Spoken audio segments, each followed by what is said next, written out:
Hello YouTube, it's Rob, Maxwells Grass Cutting Services based in the northeast of England. I hope everybody's well and having a good day. Today's video, is it time for me to change the way I do business?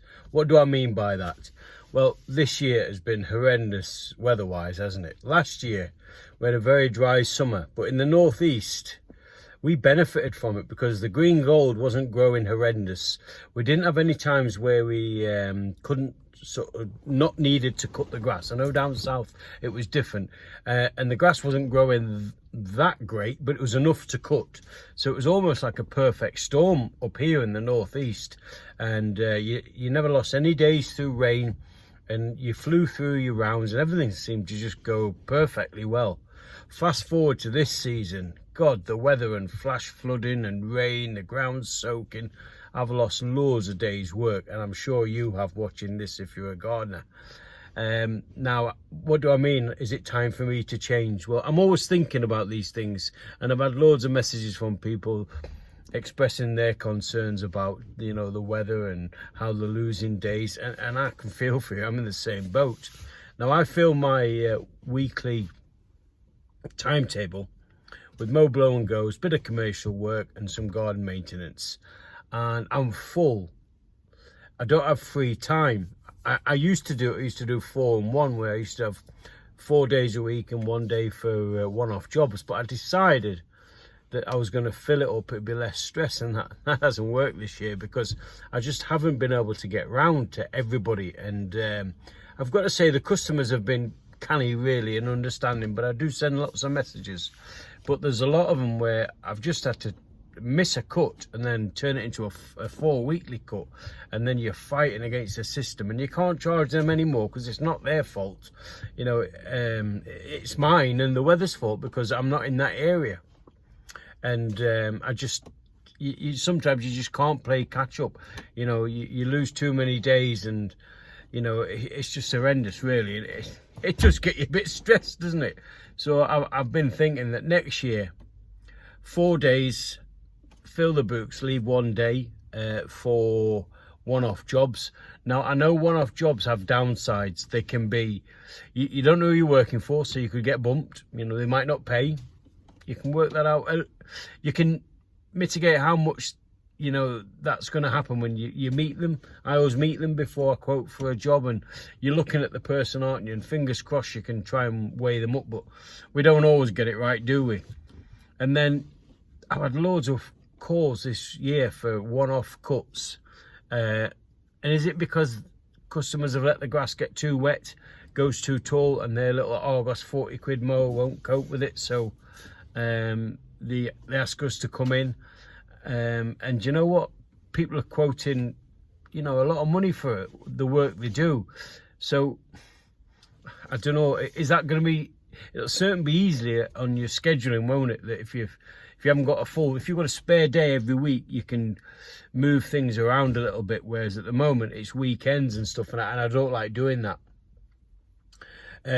Now I understand you've got to go and quote work, you've got to do this, but you can do one-off jobs, and you can quote quite high, can't you? If what happens, a job becomes a premium job if Mr. and Mrs. Cannybody can't do it with their tools. Well, then they need the professional tools, and people will pay that little bit more.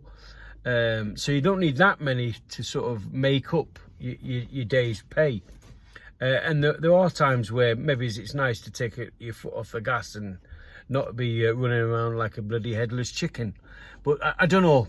What do you think? Is it just this year? Because fingers crossed we get a dry year next year and we fly through. But if we had another year like if next year's like this year weather-wise, I haven't enjoyed it. I've been sick as a chip at times. And if you're doing your first year in gardening this year and you're still keen, oh, I take my hat off to you, because I've been fed up this year. A little tip: mistakes I've made, right? What I do is you get up, you know, you look out the window, 8 o'clock in the morning, you think, I'll go and load the van, and it's lashing down. Don't message your customers at 8 o'clock in the morning and say, you look at your phone app, don't you, and it says 100% rain all day. And then you message your customers, really sorry, I won't be with you today, the weather's beating me. And they message you back, no bother, Rob, no bother.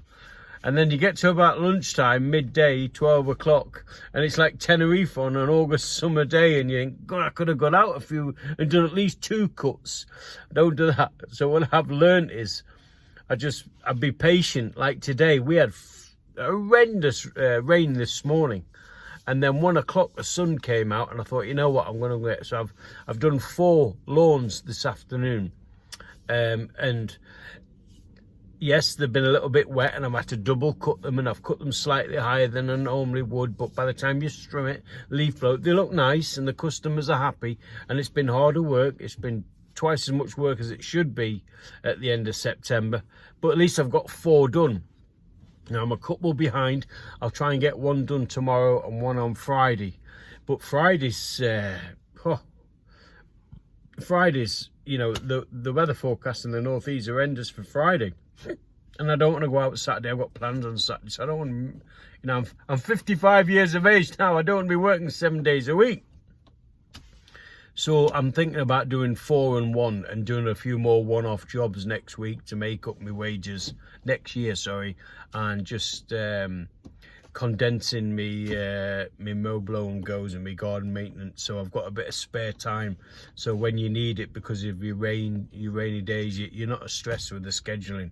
Because I felt like I've been rearranging my schedule all the time. You know, normally your brain knows you go from one property, you go to the next. Now I'm having to look at a list. Where am I going next? Because I'm changing it so often. And it's been an absolute pain in the backside. And it's been unenjoyable at times. But there we go. Anyway, what do you do? Do you do a full week of maintenance? Or do you leave 1 day or 2 days for one-off jobs? Maybe it's time for me to do that and start doing a few more hedges and a few more one-off cuts. And one-off work does command a higher price. However, it comes with risks, doesn't it? You're putting your tools under a bit of stress. You've got to spend time to go and quote for work, etc.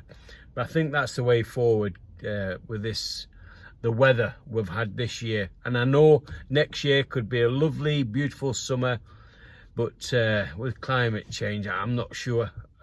It's been horrendous this year. And I know that people down south have had it worse than we have in the north. And how the people in Scotland cope, and the people in the Lake District and the Pennines, gosh, you know, as a gardener, don't tell anybody, but you become a bit obsessed with the weather, don't you? And I'm always checking apps, and I'm always checking different parts of the country, and I think, God, them poor people in Scotland, them poor people in Cornwall, them poor people in the, you know, the Pennines or the Manchester area, the rain they get is absolutely horrendous. How they cope. And luckily, my customers this year, I've got to give them credit. I've had no moans about turning up, and you know, you do get a few track marks in the lawn, don't you? And I try to negate that by emptying the bag as often as I can, not mowing and turning at the end, mowing the lawn all the way to the thing and reversing back, then turning it on a drier spot, and it all adds to the aggravation. And then giving it a good leaf blow after. And a lot of customers have been really understanding, and you know, I thank them for that. But it just adds to your stress, and you just think, I didn't need this. Gardening is supposed to be a lovely project, you know. I like mowing lawns, I like trimming, I like doing a bit of hedge work. But this year, the weather's made it tough. So it's coming to the end of September now, so I'm really hopeful that we can have almost a dry October, and you know, get a full month's work out of October. I find October is one of those months where everybody wants to batten down the hatches and say, are you finished already, Rob? Well, not really. So I'm hoping that I can get at least, you know, 2 cuts on each lawn in November, taking us up to the end of November. So fingers crossed we can have a bit of an Indian summer and try and recoup some of the money we've lost through the rainy days. But you're in the hands of the weather gods, aren't you? But fingers crossed everything will work out. But anyway, that's it from me today. I hope everybody's well. Thank you very much for all the comments and support, and I hope the weather's not as bad where you are, and fingers crossed, let's have some sunshine and some dry weather going forward. Okay, take care now. Remember, when the green gold's growing, keep mowing. It's growing at the moment, it's just a little bit wet. See you soon. All the best.